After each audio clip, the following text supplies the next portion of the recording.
क्या आप इस खूबसूरत लड़की के लिए फूल नहीं लेना चाहेंगे? जानता हूँ कि ये रंग तुम्हें बहुत पसंद है। तुम्हारी आंखों के सामने तो ये फूल भी फीके लग रहे हैं। ये क्या है? मैं किसी भी तरह कुदरत साहब को डॉक्टर के पास ले जाऊंगी। रकम तैयार है। क्या तुम पे भरोसा करना चाहिए? ये बंदा पक्का है। अब बारी आ गई है अली और जमरुद की। बहरान साहब, क्या बात है? दिलान बीबी कुदरत साहब को गाड़ी में बिठा कर ले गई। काम हो गया भाई।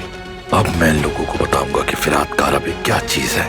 देखो वो फिर से मैसेज कर रहा है, घटिया इंसान। तो वो डॉक्टर के पास लेकर गई है। तुम्हें भारी कीमत चुकानी पड़ेगी इसकी।